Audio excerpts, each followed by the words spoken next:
যে 10 ব্যক্তিকে মহানবী হযরত মুহাম্মদ সাল্লাল্লাহু আলাইহি সাল্লাম অভিশাপ দিয়েছেন, সব পাপই ঘৃণিত, কিন্তু কিছু পাপ খুবই নিন্দনীয়, যা অন্যেরও ক্ষতির কারণ হয়। কি এমন পাপ করেছিলেন তারা যে মহানবী হযরত মুহাম্মদ সাল্লাল্লাহু আলাইহি সাল্লাম নিজে অভিশাপ দিয়েছেন? বিস্তারিত থাকছে এই রিপোর্টে।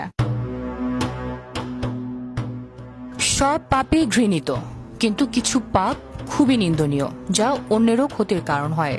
কলুষিত সেসব পাপ ব্যক্তি, পরিবার, সমাজ ও রাষ্ট্রকেও ক্ষতিগ্রস্ত করে। তাই ওই পাপীদের উপর আল্লাহ তাআলার অসন্তুষ্টির পাশাপাশি রাসূল সাল্লাল্লাহু আলাইহি সাল্লামের অভিশাপও পতিত হয়। এখানে এমন 10টি পাপের কথা উল্লেখ করা হলো যেসব পাপে রাসূল সাল্লাল্লাহু আলাইহি সাল্লাম নিজে অভিশাপ দিয়েছেন। অন্যকে অস্ত্র দিয়ে ভয় দেখানো, অন্যায়ভাবে বা দুষ্টুমি করে কারো দিকে ধারালো অস্ত্র তাক করে ভয় দেখানো ইসলামের নিষিদ্ধ। যারা এ কাজে লিপ্ত, আল্লাহর রাসূল সাল্লাল্লাহু আলাইহি সাল্লাম তাদের উপর অভিসম্পাত করেছেন। মাদক ব্যবসা। আনাস ইবনে মালিক রাদিয়াল্লাহু বলেন, মাদকের সাথে সম্পৃক্ত সকলের তরফ অভিশাপ নাজিল হয়। যে স্ত্রী স্বামীর বিছানায় সাড়া দেয় না।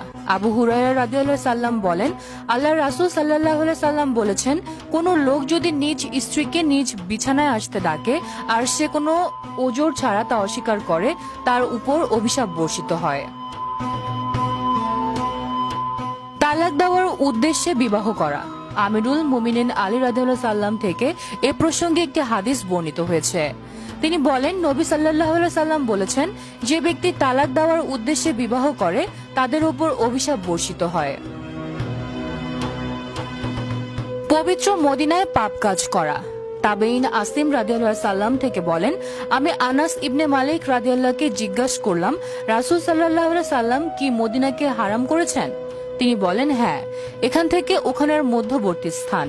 এখানে কোনো পাপ করে তার উপর আল্লাহ, তার ফেরেশতা এবং সমগ্র মানব জাতির লানত। মাতা পিতাকে লানত করা। পিতামাতাকে যে ব্যক্তি মানুষের সামনে আড়ালে লানত করে তাকে মহানবী সাল্লাল্লাহু আলাইহি সাল্লাম অভিশাপ দিয়েছেন। শরীরে উল্কি অঙ্কন করা। আব্দুল্লাহ বিন মাসউদ রাদিয়াল্লাহু থেকে বর্ণিত, আল্লাহর অভিশাপ বর্ষিত হোক সেসব নারীর উপর যারা শরীরে উল্কি অঙ্কন করে এবং যারা অঙ্কন করায়। চুরি করা। আবু হুরায়রা রাদিয়াল্লাহু সাল্লাম সূত্রে নবী সাল্লাল্লাহু আলাইহি সাল্লাম হতে বর্ণিত, তিনি বলেন, চোরের উপর আল্লাহর লানত হোক যখন সে একটি হেলমেটও চুরি করে এবং এই জন্য তার হাত কাটা হয়, এবং সে একটি রশি চুরি করে এর জন্য তার হাত কাটা হয়। নারী পুরুষ অভিন্ন পোশাক